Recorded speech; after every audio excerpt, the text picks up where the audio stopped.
Just about every college and most high schools use movies for coaching football. Movies have been one of the most effective coaching tools ever developed. Every move, every strategic play can be recorded and then analyzed later. But while football has been proving the value of film analysis, nearly every other sport has been left out in the cold. And you know, this is strange, because analytical movies can be just as valuable to any other sport as they are to football. Movies can, in fact, help any coach improve all athletic performances. Movies can show a team how to work as a team, can pinpoint plays that come off just right, and those that go wrong. Slow motion studies can help develop coordination.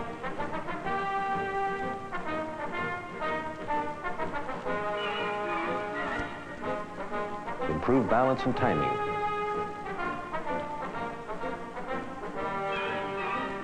And can show up the kinks that happen so fast that they can't be detected by any other means.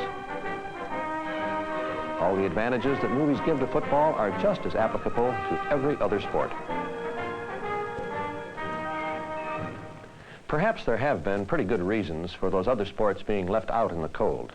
Sometimes movies haven't been too practical from a budget point of view, and then too, they usually required a certain amount of photographic skill to get usable pictures. But those problems are over now. Let me show you the new movie system that Kodak has come up with. A system that's just right for all sports. We've dubbed it the Super 8 Sports Analysis Team. It's a complete system. A coach's camera, coach's film, and a coach's projector. Together, an automated system. Each component has been designed to take all of the fuss and complications out of movie making. With this equipment, in your athletic department, each one of your coaches can benefit from movies of his sport because this movie-making system is foolproof, is economical, and it pays off in results. You've undoubtedly heard about Super 8, the dramatically improved 8mm film format pioneered by Kodak. Super 8 is a real improvement. It gives you all the economies of regular 8mm, plus a great improvement in image quality. Super 8 film gives you 50% more picture area than regular 8mm for bigger, sharper movies on your screen. But now, let's take a closer look at the equipment. This is the Ectographic 8 camera. Its special features make it ideal for sports work. Loading, nothing to it. And believe me, there's no way to load it wrong.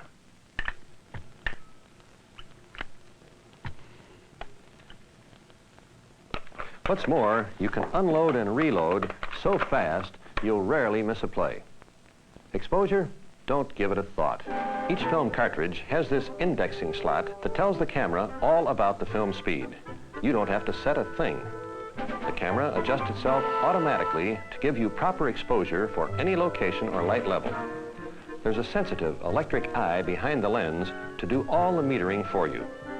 The camera takes into account the speed rating of the film, filming speed, and the amount of light on the screen, puts them all together and comes out with the proper exposure. All without guesswork, without complications. The Ectographic 8 is a reflex camera. You look straight through the lens that is taking the pictures.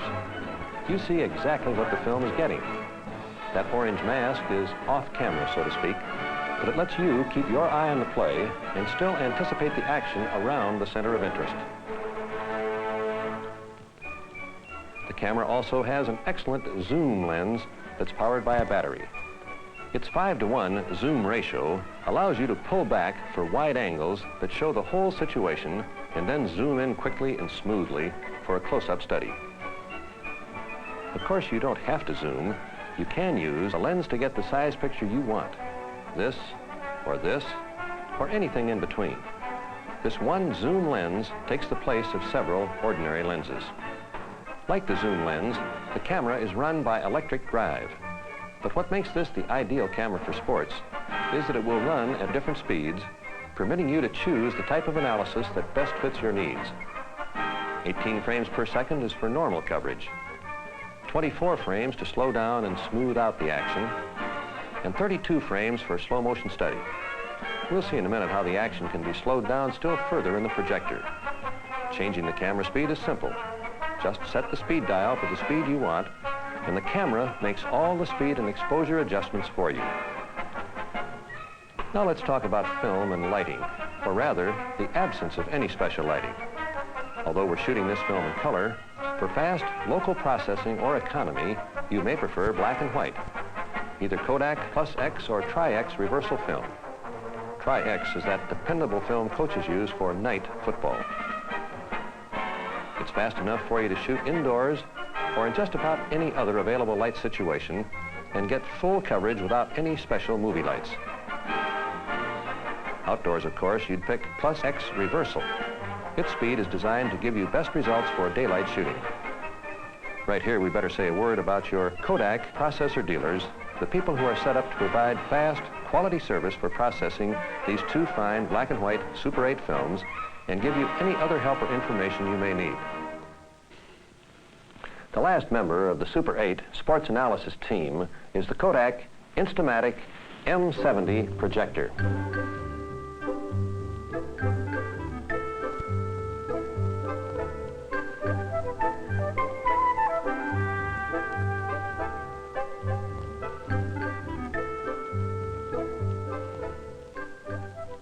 With the Instamatic M70 projector, you can make your slow motion movies even slower by projecting them at 6 frames per second, like this.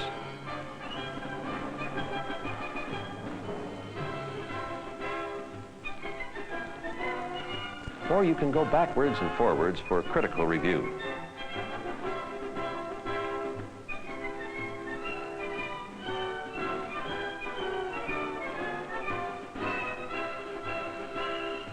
Or freeze, the key part of the action.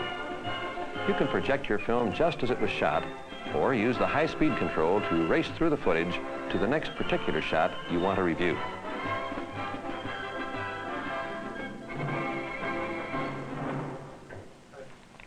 Now, we've been preoccupied with details the last few minutes, so let's stop and reconsider what we're really trying to accomplish.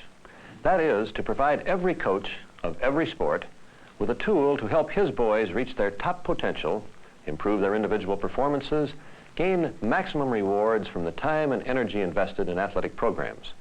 Every one of us who has used sports film knows for a fact that when a boy sees himself on the screen, he has an insight and understanding that can be gained in no other way. Film doesn't lie. It never forgets, but it does leave an accurate, lasting impression.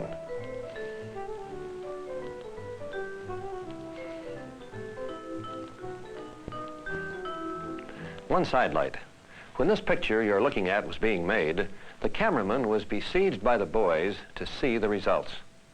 If we needed any proof of the value of these pictures, the concentration with which they were received and the impression they made furnished it. Now, before we wind up, let me toss in 1 or 2 tips for your cameraman. For games, floor or ground shots can be dramatic, but to see all the action and all the play on both sides, get your man up high.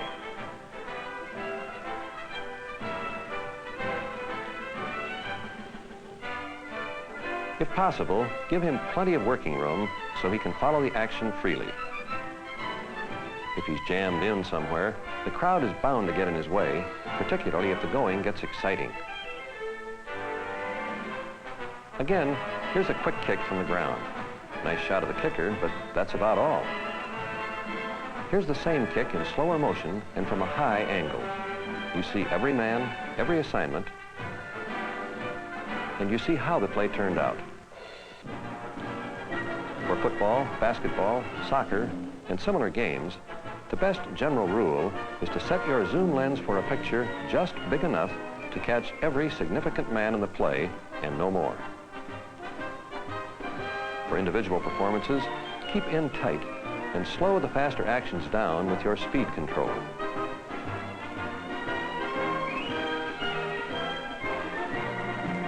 With the foolproof Kodak Sports Analysis team, these few tips and a little experience, any student or faculty member can get shots like this every time.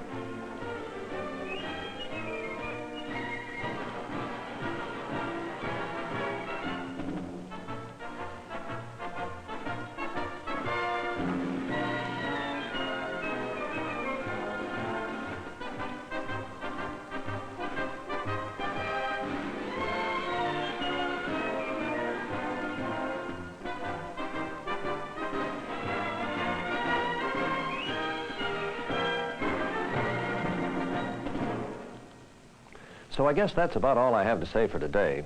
But my one last word to every coach who wants his boys to live up to their full potential, and what coach doesn't, analyze your sport with film.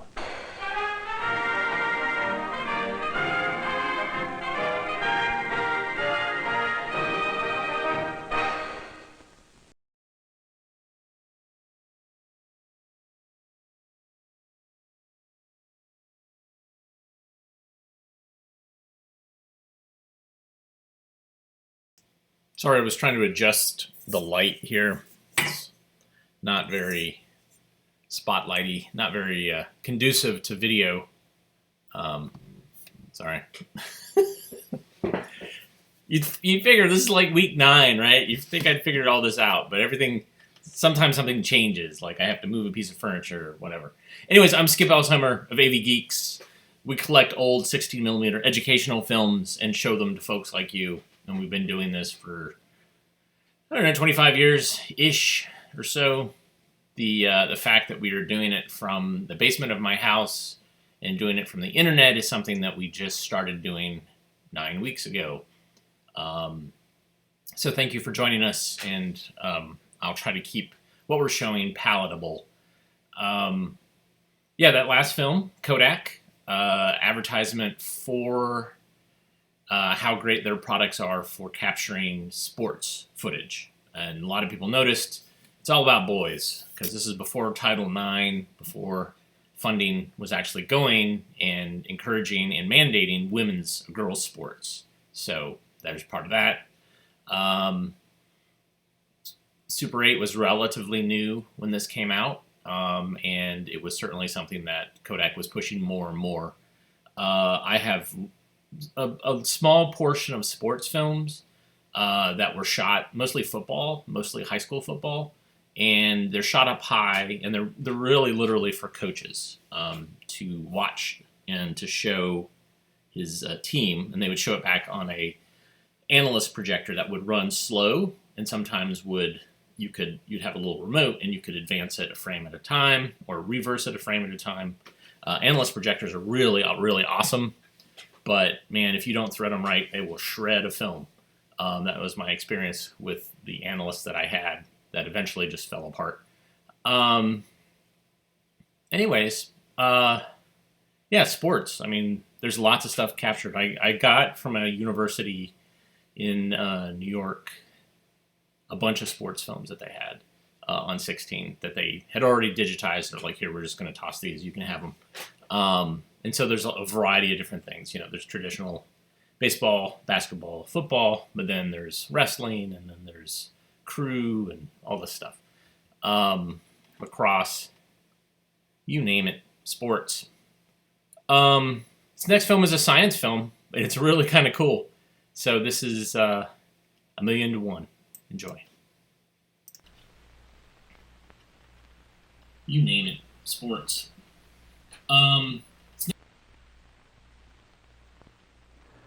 This is a hollow metal can with a rubber stopper, and we filled that can with dry ice, that is, solid carbon dioxide.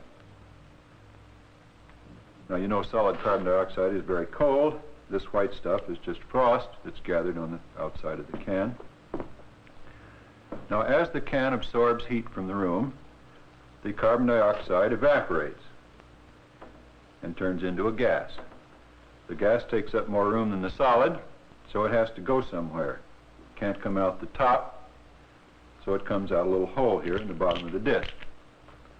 Now, you can't see it coming out the hole, but if I make a flame, I think you can see that there's gas coming out and blowing the flame.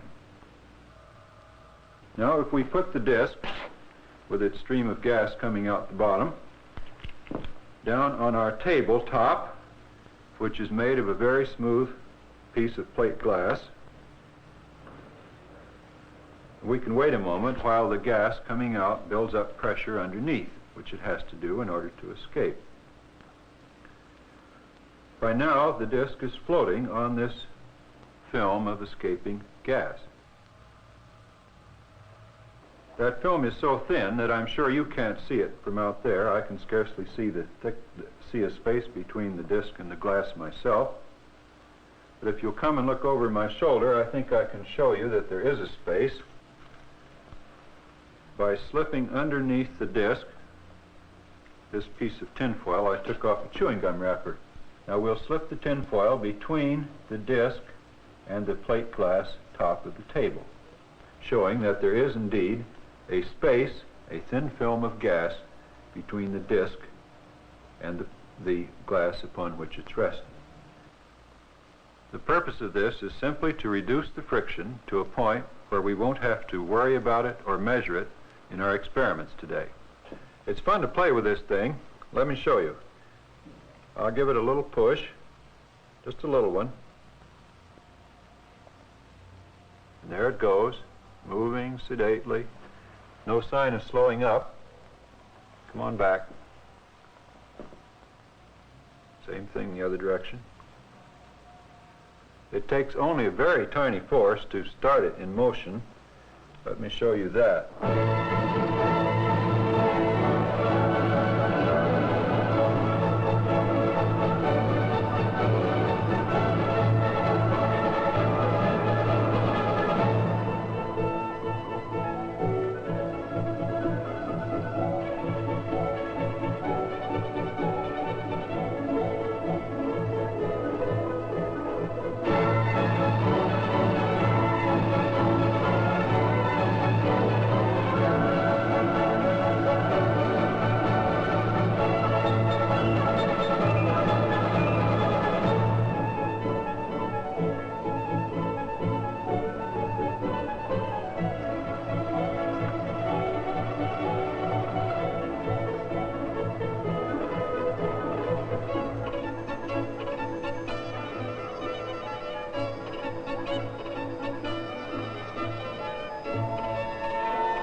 So just that little musical interlude there might have knocked out some of Facebook people. I'm sending a message.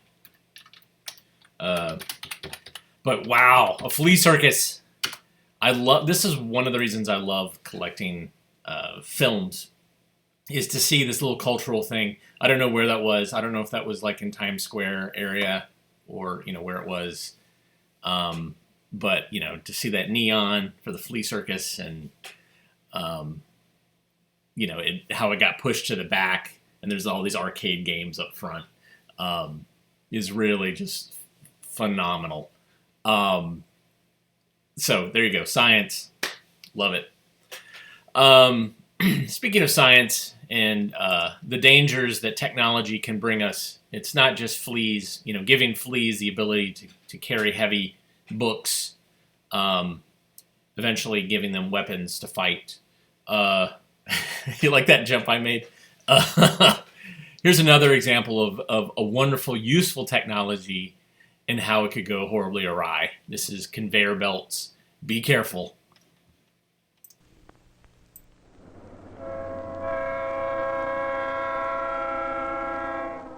Modern transportation systems on land, on the sea, and in the air are vital to our way of life. To move people, commodities, and materials. In this jet-propelled age, people are in a hurry. With an urge to go places quickly, they become impatient. Rightly or wrongly, they demand the right of way, frequently losing sight of the hazards of haste and taking shortcuts. Modern transportation systems are in use throughout the mineral industry in both underground and surface mining. They are essential for moving mine products, workmen, and supplies to fit the fast tempo of mechanized mining. Belt conveyors, like all other forms of transportation, have specific hazards for which safeguards must be developed to avoid personal injuries, equipment breakdown, and loss of production.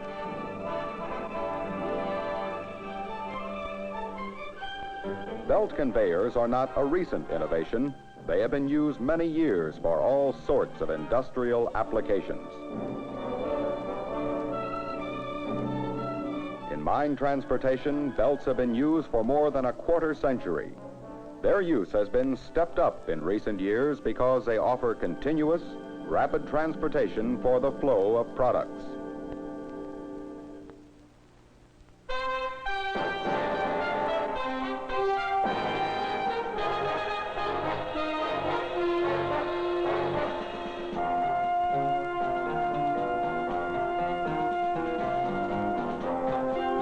Belt conveyors present hazards, inherent and man-made. Their wider use under new conditions has been accompanied by an increase in the number of moving parts, such as reduction gears, rollers and idlers, drives and pulleys around which conveyor men must work.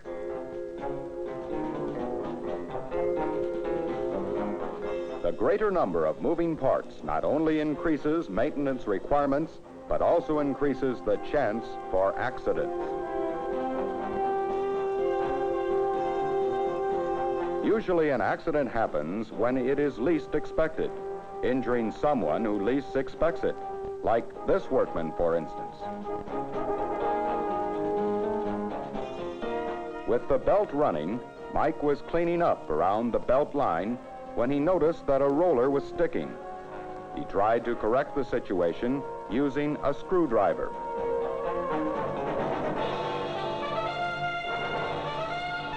Investigations reveal that 1/4 of conveyor belt accidents occur at the head pulley and troughing idler. To reduce such accidents, hazardous areas must be effectively guarded.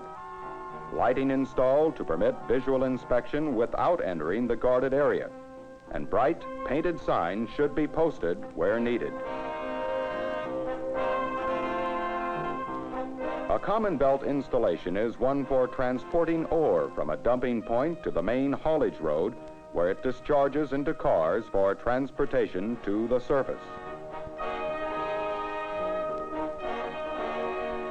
One of the most dangerous practices around a conveyor belt is to take a shortcut over it while the belt is in motion.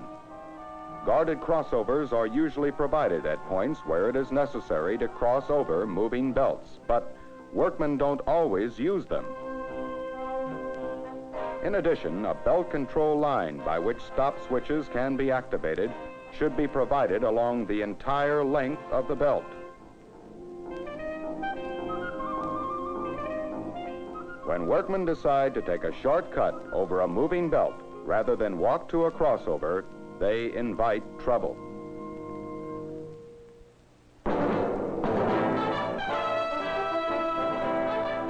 His buddy hurries to pull the stop line, but it's too late. There are 3 steps necessary to discourage the unsafe practice of workmen taking shortcuts over moving conveyor belts. First, a survey should be made of the places where men ordinarily cross the belt lines.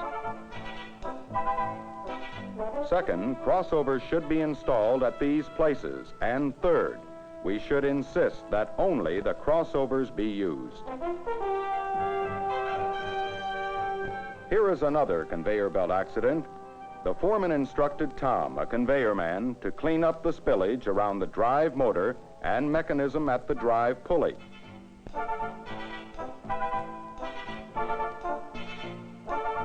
Tom noticed some spillage inside the guarded area, so he attempted to reach inside the guardrails with his shovel.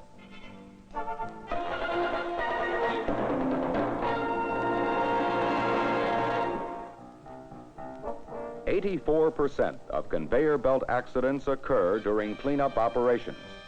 In order to reduce accidents of this type, much care and forethought are required. Sometimes the basic hazards are overlooked. A conveyor man may forget that a moving belt is dangerous, but if all gears, fittings, shaft ends, couplings, and guards are installed, then necessary work may be performed in the vicinity with little possibility of personal injury. Another common type of accident occurred when 3 conveyor men were repairing a splice on the tailings loadout belt. The belt on which repairs were being made was 18 feet above the ground. 2 of the men were on the belt. The other was on the walkway alongside the belt. A small refuse belt line was in operation, but it became necessary to stop it when a chute feeding into it became plugged. After the chute was cleaned, an employee, unfamiliar with the conveyor system, was sent to start the refuse belt. He mistakenly started the main belt line instead.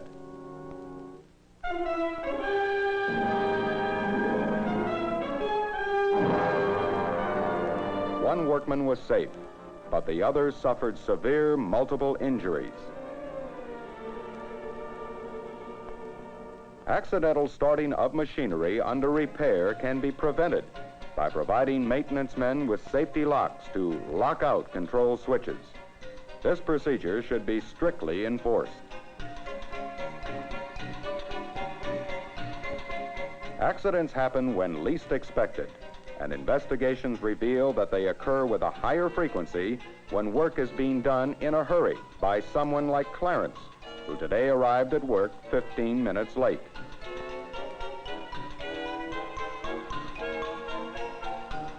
He did not report to his supervisor, but proceeded to his routine work of checking and cleaning around the belt and pulleys. He was seen doing this cleanup work shortly after he arrived, using a long bar with a steel plate attached to one end.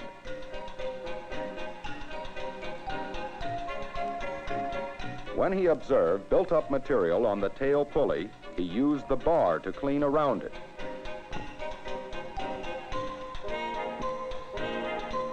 The bar became entangled. He stumbled and fell, and was pulled into the space between the tail pulleys and shaft ends.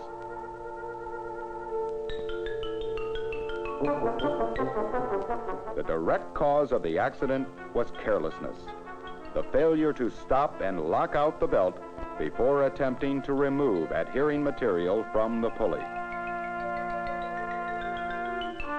Conveyor belt fires, especially in underground installations, greatly endanger life and property. Numerous belt fires have broken out during off-shift periods after belts have been shut down. A common source of conveyor belt fires is heat developed from electrical defects in the driving mechanism, which is transmitted to the belt. Also, heat from friction can develop at drive or tail pulleys and at frozen trough or return idlers. Once started, a fire involving a flammable belt usually spreads rapidly. The combustion produces high temperature and dense, highly toxic smoke. To combat conveyor belt fires, workmen should be trained in firefighting and the use of proper fire extinguishers.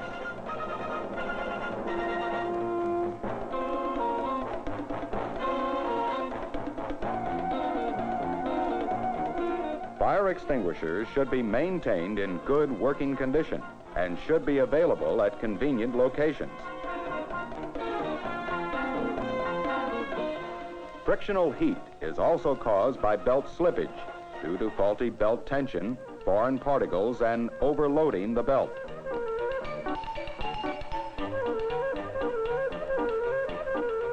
Frictional heat developed at the drive pulleys, tail pulleys, and at frozen trough or return idlers is often caused by worn-out bearings or lack of lubrication.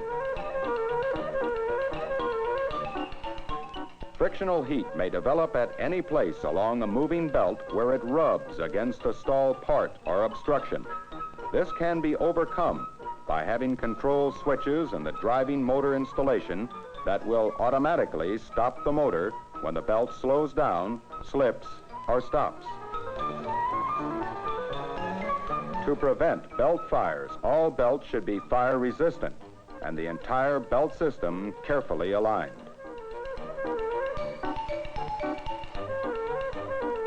To prevent electrical breakdowns and overheating, the importance of first-class electrical installation, including properly rated switches, circuit breakers, resistors, and conductors, cannot be emphasized too strongly. When two or more belts are in series, automatic means is necessary to start and stop the belts in proper sequence. All moving rollers and idlers should be inspected frequently and lubricated to minimize the occurrence of frozen or stuck parts. To eliminate spillage, certain mechanical aids must be installed around hazardous areas. Feeders must be so designed to evenly distribute the load across the belt. Skirt board should be placed to prevent side spill at discharge points. Special containers can be installed to catch dirt cleaned off pulleys by scrapers, and effective wipers that clean belts should be placed so that workmen cannot clean them while the belt is operating.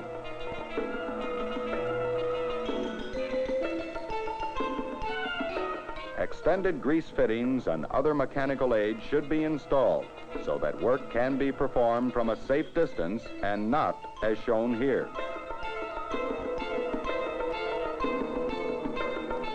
Maintenance and repairmen should be provided with safety locks for the purpose of locking out main control switches while repair is being performed. Safety rules should be posted conspicuously and employees instructed to obey them. A positive approach on the part of workmen and management is necessary if conveyor belt accidents are to be reduced. Safety-minded management can work out solutions to new or hazardous problems. Safety-conscious supervisors can translate the solutions into action, and safety-minded employees can perform the work according to plan safely. Supervisors must provide leadership and, by good example, encourage safe belt operation. They must also caution workmen frequently about the hazards. The crux of an effective belt safety program is keeping the workman alert and willing to do his part to prevent injury to himself and to others.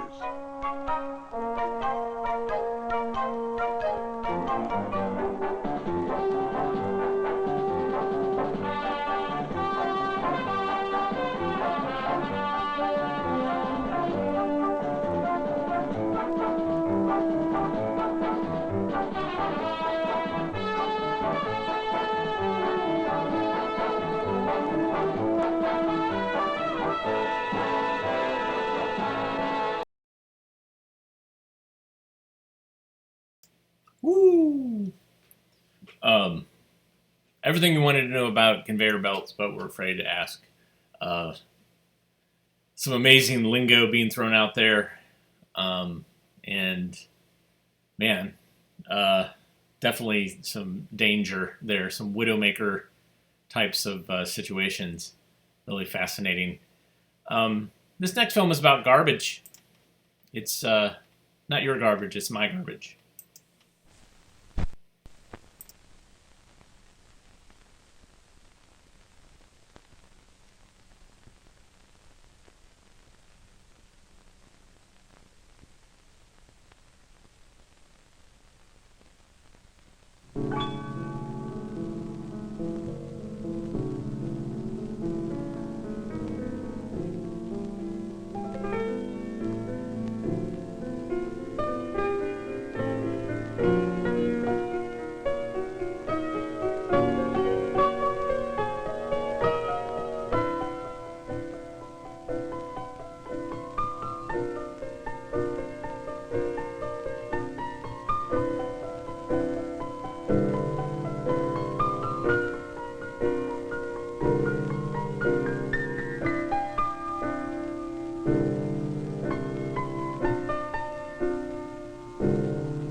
I love that in the comments people are doing research about the film, doing research, looking up the film, but also looking up things that they find in the film.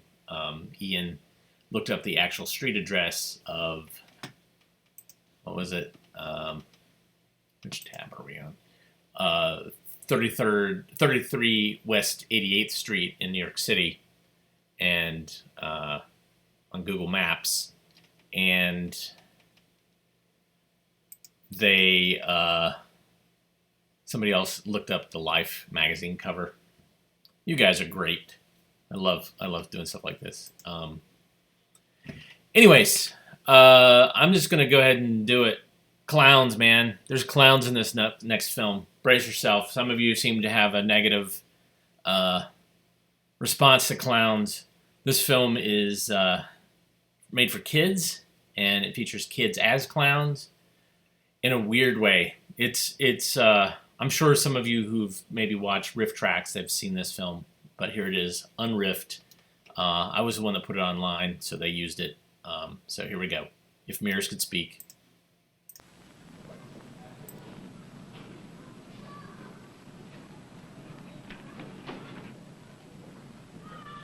Hi, I'm John, and this is my class. Mrs. Riggs is our teacher. She's nice. It's a fun class, and the students enjoy themselves. Oh, it's more than that. We're learning all kinds of things, like how to get along with each other. You know, I used to be a clown, and then I learned to listen. We've still got a couple clowns in our class. There's Robbie. He's a sad clown, always afraid the teacher will ask him a question. And then there's George. He's bothering everybody around. And worst of all, he's such a show-off. He's a loudmouth clown. And then there's Lori. You can't tell what she's thinking, but she thinks nothing of cheating. She tries to get away with everything. Well, almost everything. What is the capital of California? San Francisco. Wrong. Robbie? Robbie? Never mind, Robbie. How about you, Lori? Sacramento. That's right, Lori. However, I think we ought to thank Jimmy for giving you the answer. I told you, teacher's not dumb.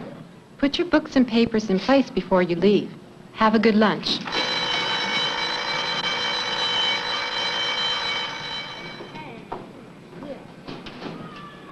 A clown is a clown, even in a cafeteria. Why don't you get in line just like everybody else, George? Only dummies do that! Ha, ha, ha! 50 cents, please. Will there be anything extra? 50 cents, please. Will there be anything extra? 50 cents, please. Will there be anything extra? All right, young lady. That's 10 cents more. I want you to see your teacher.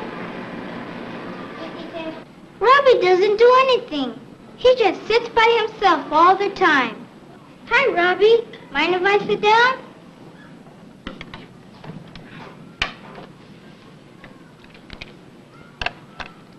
This sandwich is delicious. How's yours?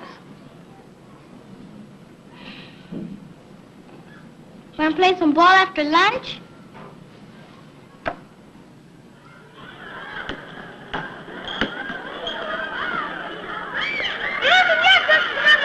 Oh, yes, it is. It is. It is. I'm going to tell Mrs. Riggs what you did. Go ahead. See if I care. Lori's such a show-off. That's why nobody wants to play with her. Talking about showing off. This clown is a bigger clown than Lori. He breaks things worse than she does.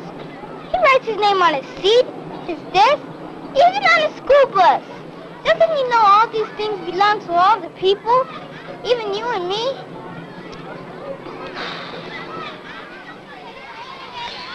There's poor Robbie, all alone. I wish there was something I could do for him. Huh? Come closer. What for? Do you know what you look like? Well, sure I do. Hey, who are you? I'm your mirror. I'm you, as others see you. I know what I look like. Do you know what you look like to others? Sure, I look like me. Have a good look. Hey, I look like a clown, like a sad clown. Gee, I'm really sad. That's what you look like to others. I do? How'd I get this way? Not listening, not paying attention, thinking about yourself too much and not enough about others.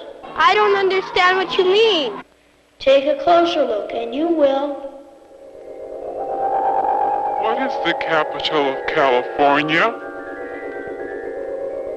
Robbie? Never mind, Robbie. Never mind. Am I that sad? Yes, but you can change if you want to. How? Some of the ways are by caring for other people, by not being afraid to talk directly to people, and by feeling good about yourself. Oh, I'm too scared to do that. There's nothing to be scared of. Look into your eyes and think good things. Well, okay. Robbie looks different. Hey, you're right. What'd you do to yourself? Oh, nothing. See you tomorrow. Do you feel better? Oh, yes, and I look better, too. I'm not sad anymore, and I don't look like a clown. You won't look like a clown to others either if you always remember to look, to listen, to pay attention. If you don't, there's always a chance you'll turn back to one. There is? Oh, sure. You've got to be as good inside as well as outside. That comes with hard work and caring about others. I get it. Gee, thanks, Mayor, for changing me back. Don't thank me. You did it all by yourself. Why won't you let me play this game? When you start acting nice, maybe we'll let you play with us. Nobody likes a clown. Who's a clown? You are. I'm not. I'm not. Have you seen yourself in the mirror lately? No, and I don't have to. I know what I look like.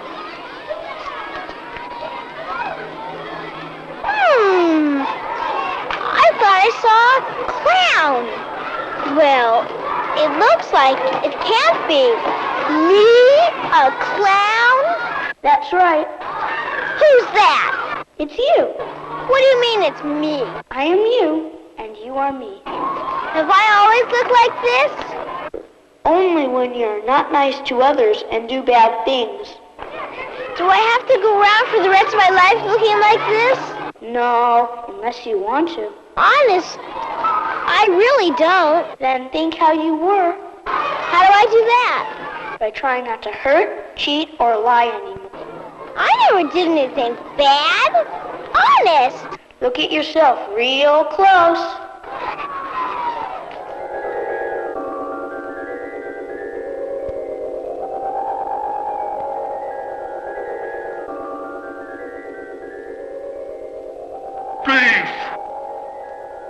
Thief!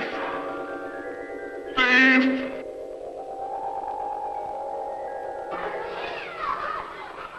Honest, I didn't mean to steal. I don't want to go to jail. I'll never do it again. Had a bad dream? Huh? No, I was just thinking about what you said. Well? I swear I'll never hurt, cheat, or lie in my life again. Good. Now close your eyes and think about acting good to others. Okay. Now open your eyes. Wow, that's better. How long does it last? Only as long as you're honest to yourself and others. It's a lot better than being a clown. True, but if you ever start doing bad things again, you will look like you did before. Thanks. I'll remember. Really. Well, so long. Good luck, and remember, if you get that old feeling again, look yourself in the mirror and ask why. Sure will. Throw it to me! Throw it to me! You tricked me! No, I didn't! You played dirty. I don't want to play with you anymore. See if I care.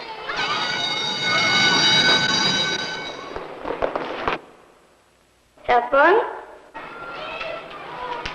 Sure. Always do. Ever thought what you look like to others? No, never thought of it. Hey, you're a talking mirror. Know any other tricks? I'm not a trick mirror. What you see is what you are. Well, I see a clown. That's right. I can't change the way you act. Only you can do that. You mean I'm a real clown? No, a bad clown. I am? Sure. You've been a pest ever since you've been in school. No, really? Don't you want to change? What for? You mean you don't want to change to something other than a bad clown? I'm not a bad clown. George really wants to change, but doesn't know how. You know, some people see it, some people don't. Take Lori, for instance. Doesn't she look different?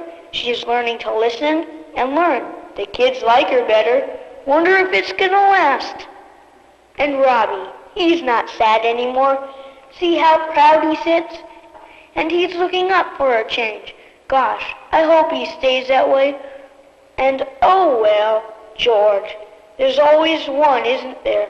Some people never change. I don't know. Maybe they really want to, but they're sort of afraid to change. When is the last time you had a good look at yourself in the mirror?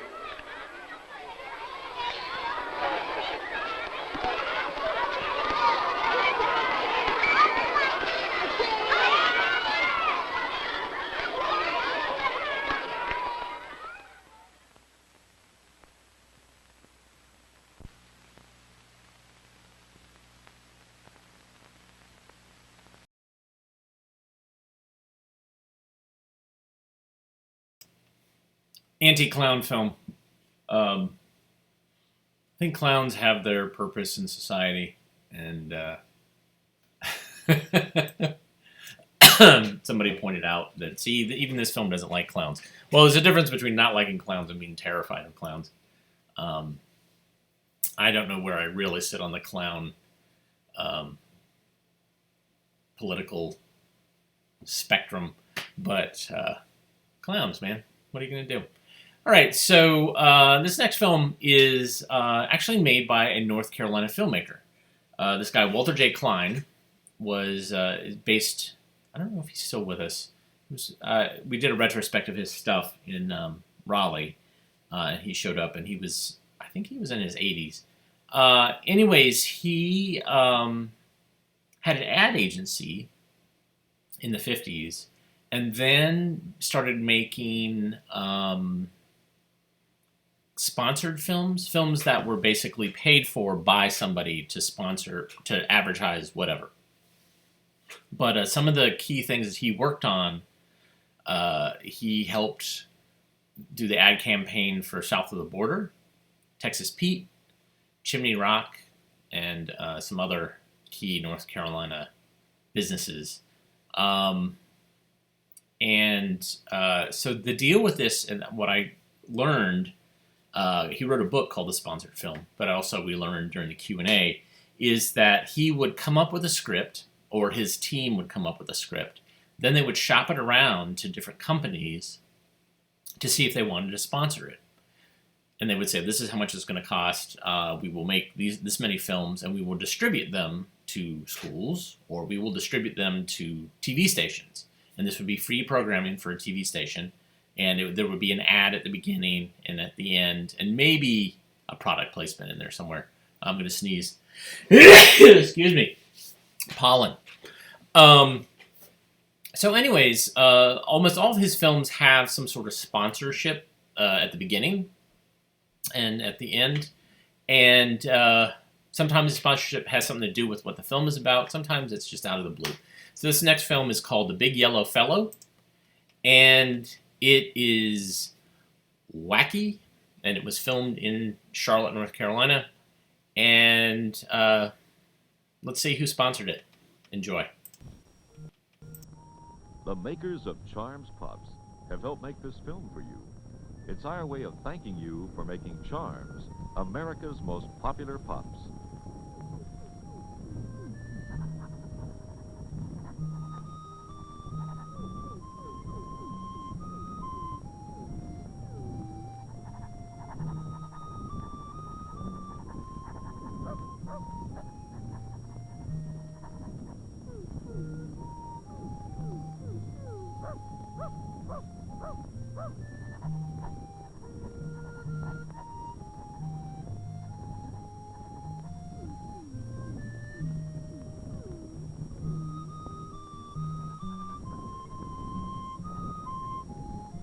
Hi, Jackie. Hi.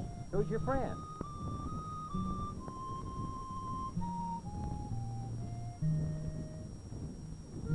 Where did you get that? Just followed me home, I suppose.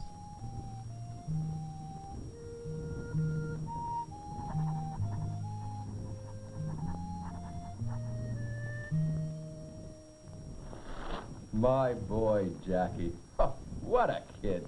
Other children come home and say, Mommy, Daddy, look what I brought home, a snapping turtle. Not Jackie. He brought home a school bus, a great big yellow fellow. Other parents might have been shaken. Not Beth and I. A school bus? Jackie, nobody brings home a school bus for a pet. Well, it just followed me home. Well, your mother's trying to find the rightful owner. I mean, where would we keep it? How can I afford another engine to feed? No luck. Nobody's lost a school bus. How can anybody lose a school bus and not realize it? I mean, it's just too big, too yellow to go unnoticed. Can I keep it, Dad? And may I? Sir? May I keep it? Sure you can. I'll help you. Wow. Wait until the other kids hear about this. Yeah, Jackie. I've never had a friend like this before, Dad. Well, I guess you can keep the big yellow fellow, son. You promised to learn all there is to know about the care, feeding, and kind treatment of school buses. I promise. But who will teach me? Well, who else? Your mother.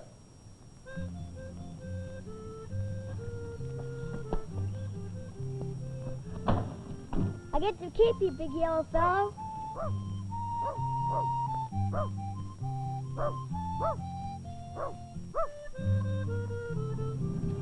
All sorts of things you have to know about school buses, son. Let's get on. I want to ride. Hold it. Some of the things you need to know have to do with what happens before you get on. Like making sure you're on time for your bus in the morning when you're going to school. The big yellow fellow hates to be late. So give yourself plenty of time to get up, get dressed, and have breakfast.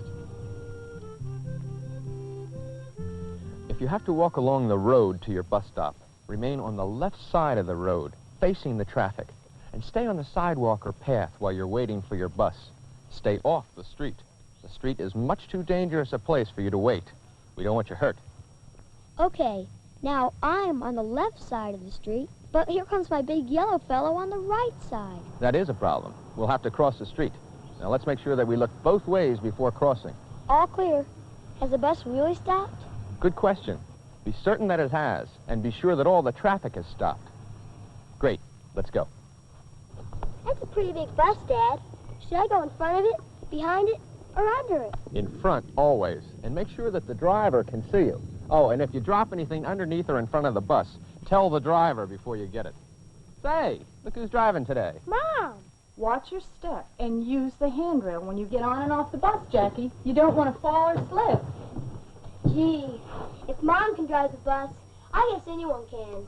Hold it, young man. Not just anyone can be a professional school bus driver. It takes many hours of driver training, a physical examination, and first aid study. Around the wheel. Right now, your right turn signal.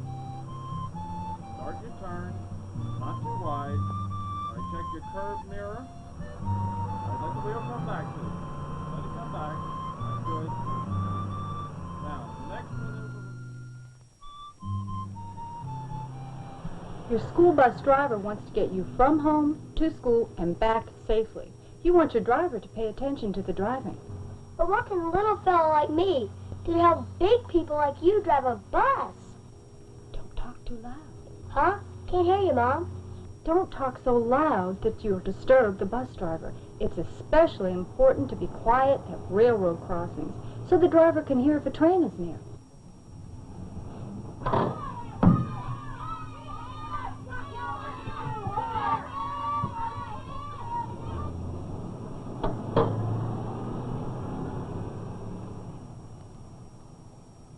Then when may I talk to my driver? Saying good morning is a nice way to start. When you leave the bus, tell the driver if you've seen any damage to the bus, anything torn or broken, or if there's anything left behind.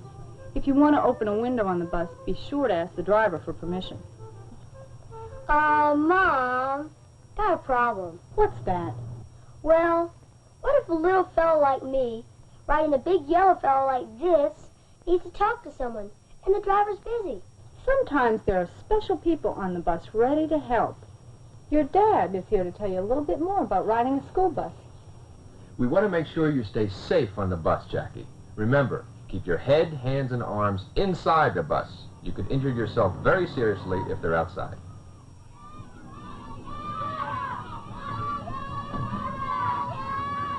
You kids be quiet, sit down, get your heads and arms back inside that bus.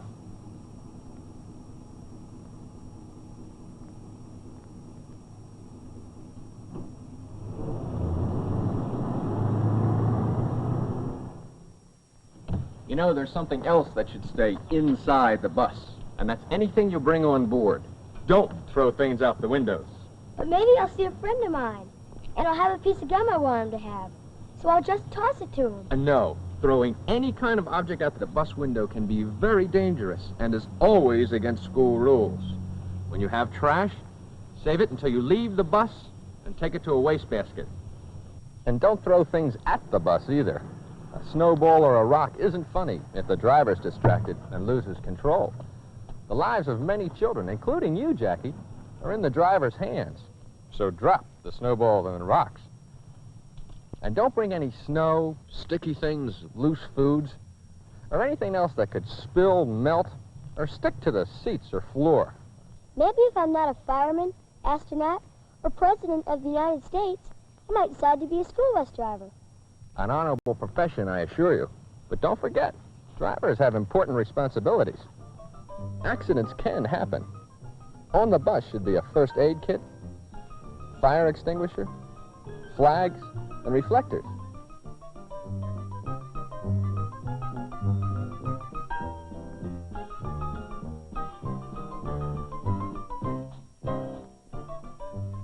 Practice drills should be held by the school to help children know the best way to leave a bus in case of trouble.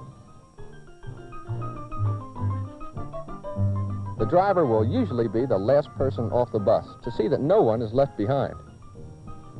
Well, I guess I know everything now, right? Big yellow fellow and I will get along just fine. It might be true, Jackie, if you were the only passenger.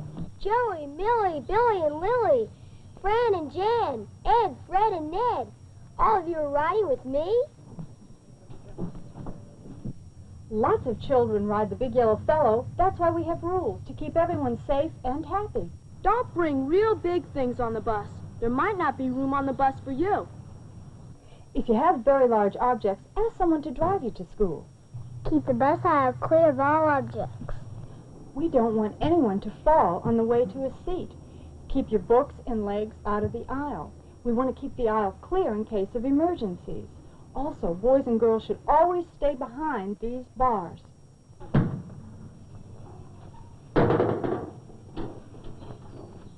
Don't try to do your homework on the bus. You may hurt yourself and somebody else with pens and pencils. When you're on the bus, act as if you're in the classroom. Sit quietly and don't misbehave.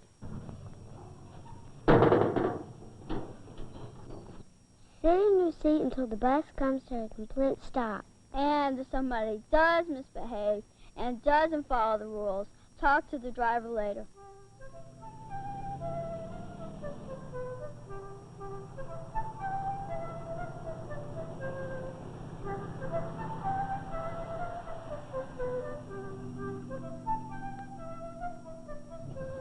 You know, just as there are rules for getting on the big yellow fellow, there are some things to do when you get off. That's it. Use the handrail again and watch your step. When you get off, walk away from the bus, about 10 steps ahead of it along the edge of the road. Stay in sight of the driver so he knows just where you are at all times. That about it? There sure is a lot to think about just to get a ride to school. The most important things are to treat others thoughtfully, sit quietly, and listen to your driver. Well, having a big yellow fellow of my own seems unfair. I mean, some children might not even get to school because of me.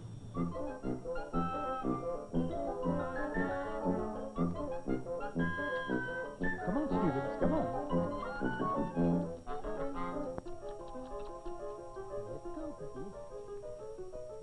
My bus! There you are, you naughty bus! How many times now have you done this to me? Next time, I'll take away your key for a week. This bus belongs to you, sir? Indeed it does. My card. Professor Popper's pedigreed Pekingese puppies. I'm glad you said it. I never could get it all out. I run an obedience school, and these are my students. Well, sir, my son Jackie's become quite attached to your bus. We're all going to miss it. The lad recovered today. I know he'll miss it. Say, has he got a pet? An animal of his own? Exactly. Well, he once had a spider, but... Oh, then it's settled. Here. Now remember, Jackie, enjoy him, take care of him, but don't take him on your real school bus. Pets, stay at home. And thank you for taking care of my big yellow fellow. Come along, students. Come along. Come along, puppies. Come along, puppies. Come along. Come along. Come along.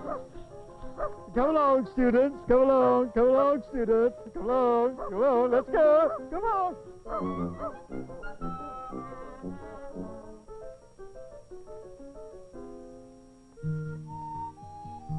Dad, can you and Mom teach me how to take care of my dog? The way you showed me about the school bus? You bet we can, Jackie. You know, taking care of a little life like this can be almost as much work as taking care of all the lives of a busload of school children.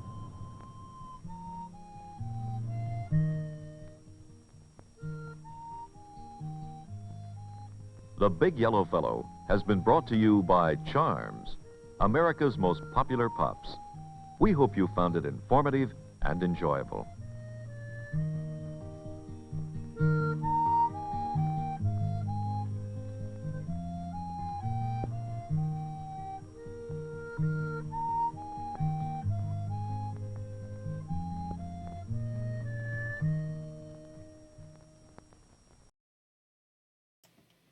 So that was a Walter J. Klein film. It was actually written by Richard A. Klein, who was Walter's son, who I met. And there's some wacky films that they did in the 70s and 80s, but also did some really fascinating advertising films in the 60s. I'm hoping to work... Klein donated all his films to the North Carolina School of the Arts, or University of the Arts in Winston-Salem. And the plan was, before COVID, was we were going to go and pick up a bunch of films that Klein had done, and we were going to scan them. But things didn't work out. So this will probably be in the fall that we'll start doing that. We did already scan the stuff that we do have in our collection, and we have quite a few Klein films in our collection. Some of them are safety films, some of them are general information films, dental hygiene films, ones about how great North Carolina is, etc. So thanks everybody for tuning in today. Hopefully we will see you again tomorrow at lunch, 1 p.m. If you like what you saw, you can go to avgeeks.com. There's a place, there's all the stuff that we've done thus far has been backed up there or archived there, and you can watch previous shows. At some point, I got to figure out a way to get some eyeballs on the films to actually go and list everything that we've done so that I can create a comprehensive list in the descriptions, but then also I can create a list to make sure that as we go further and further along, I'm not repeating myself, because I think I've already done it at least once, and it will happen more and more and more, where I'll say like, "Ooh, I want to show this film," and then it's like, "Oh no, you showed that 3 weeks ago." So kind of trying to figure out a way to do that. I unfortunately am working on lots of different little projects behind the scenes, and don't have time to sit down and do this. So if somebody has an idea they want to do, they can message me or email me at avgeeks@gmail.com, and we can talk about ways. That's one way you can help AV Geeks. Another way is to go to Patreon, and that's like a kind of subscription tip jar thing. You can give like $5 a month or whatever, and that money goes towards buying, a router, which I haven't hooked up yet, which will improve our bandwidth and communication. Other things, hard drives. We're buying more hard drives. Basically, I just tasked my assistant with going through a bunch of NASA material that we have on video, and also a bunch of 16 that we just haven't scanned yet. So there's always new stuff that's being generated, and you contributing to AV Geeks and sharing AV Geeks and telling people about what we do helps a lot. And so thank you so much for tuning in and for commenting and sharing your lunch with us. I should say Friday I'm going to be doing a lunchtime screening, but then in the evening I'll be having a special guest who is a historian at NC State, and we're going to talk about plastics. And so we'll show some films from my collection and from some other collections that talk about how great plastics are, because they're awesome. All right. See everybody soon. Everybody have a good rest of the day. Take care. Bye.